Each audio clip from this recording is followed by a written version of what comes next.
Hi everyone, welcome back to my channel. I am PM, a traveler, vlogger, and a YouTuber. The vlogs on my channel are all about travel, food, and lifestyle. Lifestyle of Filipino millennial like me. I'd like to share with you guys a new milestone. As of today, I already have 436 subscribers. And for those of you who are new to my channel, I usually upload from time to time travel updates around the globe.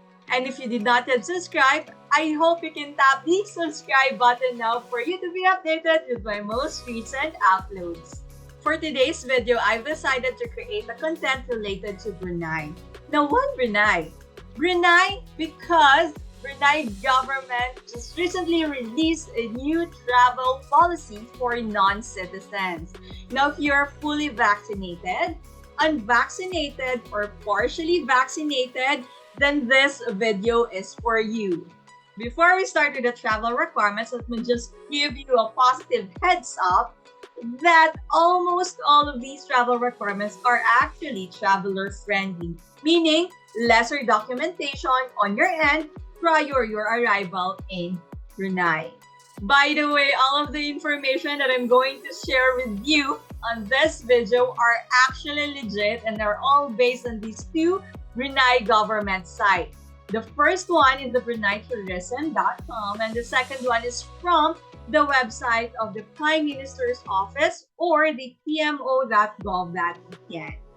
All of the travel requirements that we're about to hear are all applicable to all of the citizens around the globe.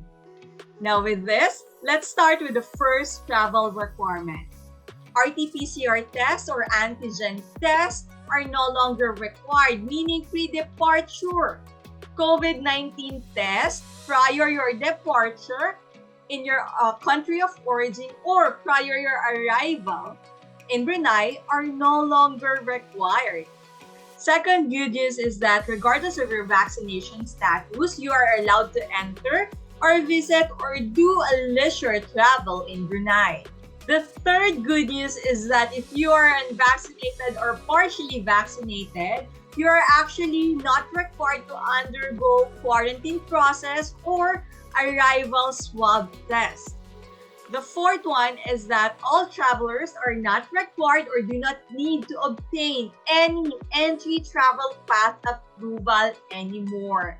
The fifth travel requirement is that not unlike before, travelers right now are no longer required to complete the arrival declaration form or the ADF before their departure. So does that mean that I just need to arrive in Brunei and that's it? Well, the answer for that is partially no and partially yes. Why no? No, because travelers who are traveling for a short term in Brunei needs to obtain a travel medical insurance with COVID-19 coverage of a minimum of 20,000 Brunei dollars. It could be a Brunei-based or overseas-based insurance provider.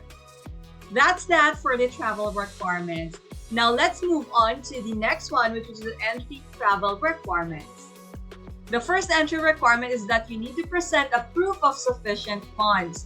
It could be a credit card, debit card, or cash. The second one is that you need to make sure that you can present a valid return ticket going back to the country of origin or an onward ticket to your next destination. The third one is that if you are going there for a short term or leisure purposes, then you need to make sure that you can present a proof of accommodation.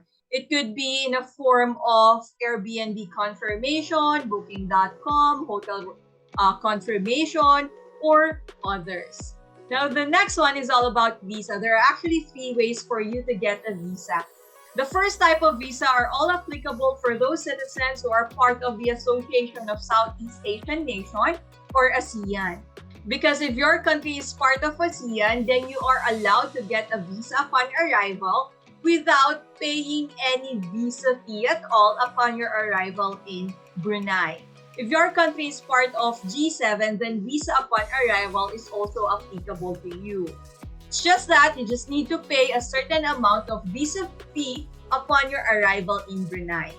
If your country is not part of the two categories that I've shared a while ago, you just need to check the visa requirements to the nearest consulate or embassy of Brunei in your country. But most likely, if your country may obtain a visa upon arrival prior to the pandemic, then you can also do the same way starting this September 2022. New updates in addition to the current COVID-19 control measures is that the use of face masks, be it indoors or outdoors, are no longer being made mandatory, or it is no longer required for everybody to use face masks.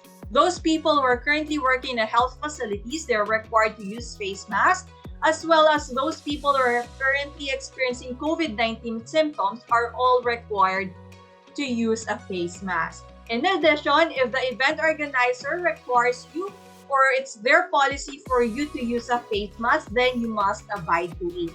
And lastly, to ensure good food handling, all of the food servers that you'll be meeting or you'll be engaging with are also required to wear face masks. Now that's that. That's all of the travel requirements and entry requirements that you need to take note of before you book your flights going to Brunei. And with that, thank you for watching my video. If this video is helpful to you, I hope you can tap the subscribe button now for you to be updated with my most recent upload. See you on my next vlog.